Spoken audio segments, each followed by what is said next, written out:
Hello everybody, my name is Master Nate, and today guys, we're going to be doing another Halloween special. Yes, a Rennie. Why the fuck did I just say that? Great, I don't know. Today's story, we're going to be doing the creepypasta, not really a creepypasta, more or less a true story, called Annabelle.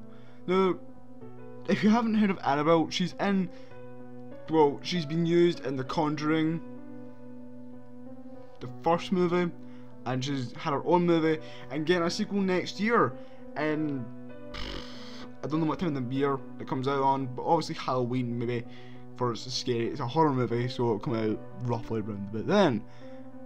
Yeah, the doll's pretty famous. It's also a real doll. Really, yeah. So spooky, I know.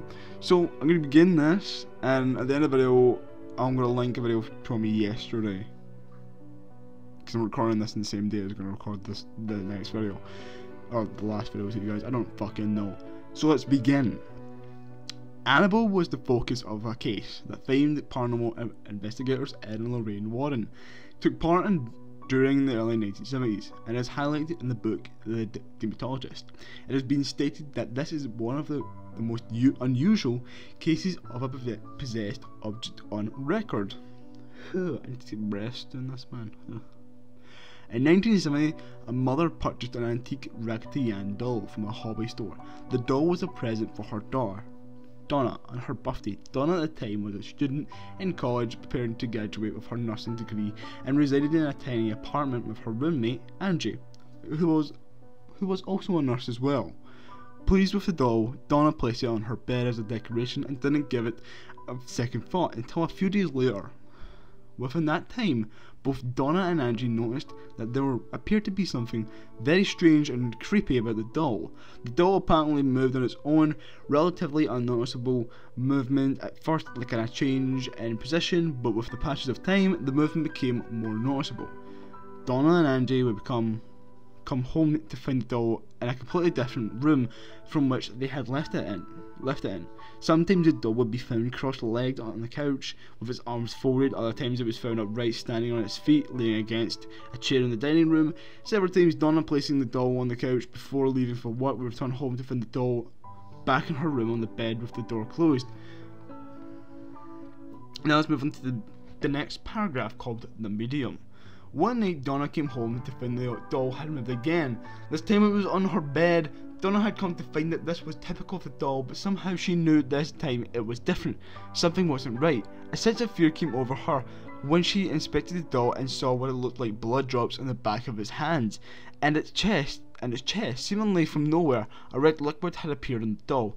Scared and desperate, Donna and Angie decided it was time to seek expert advice. Not knowing where to turn, they contacted the medium and sent a seance was held.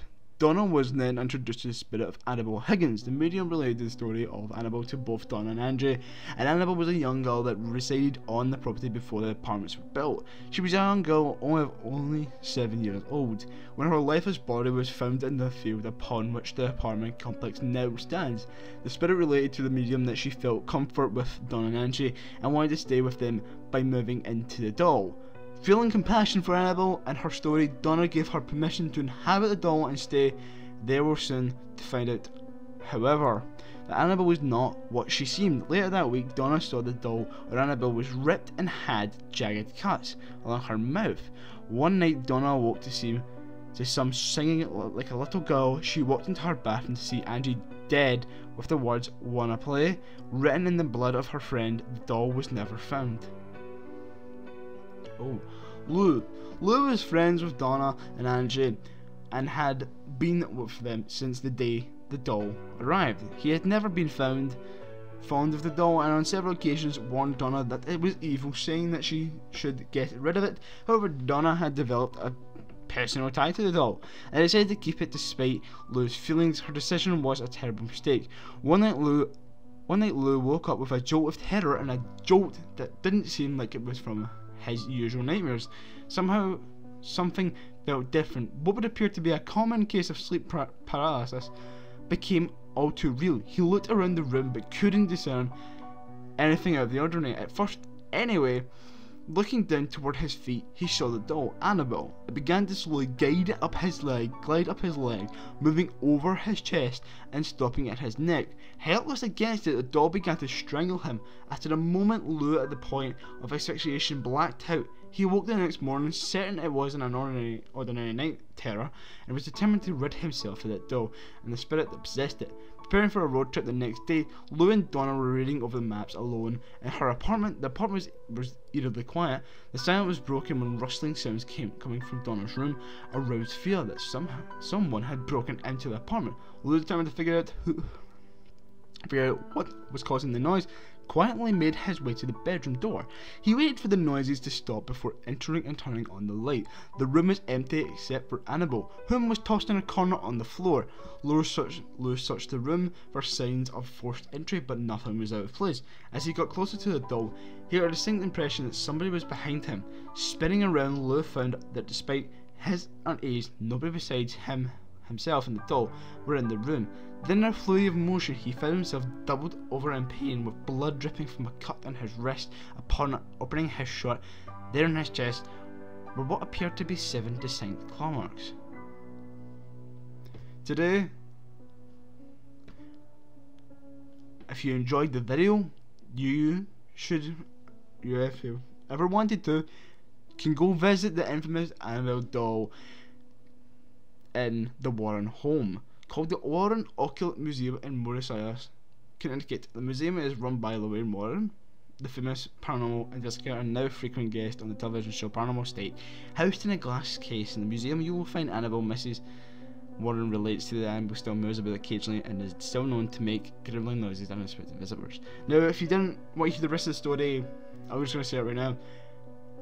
Far as we know, Erin and Lorraine were called in. They came, seen the doll, and told Donna that the doll was not possessed by the 7-year-old girl. This was a demon who wanted to possess her body, get her soul. And then they took the doll home. When they were taking the doll in the car, Annabelle was sitting in the back seat, and Ed, who was driving, said that he could see the doll staring into his eyes and almost swerved off, dying because of the doll. The doll almost made him crash his car. So they hit it with some holy water, and after that, nothing happened. But they felt a presence behind them with the holy water on the doll.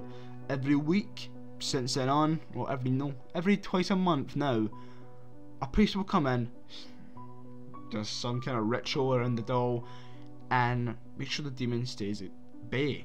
Keep it down. That's what happens nowadays. The only Warren that's still left is Lorraine, who is very scared. Very doesn't like the doll very much. There's been a few cases where the doll has been threatened, thrown to, and many people have died after incidents with this doll.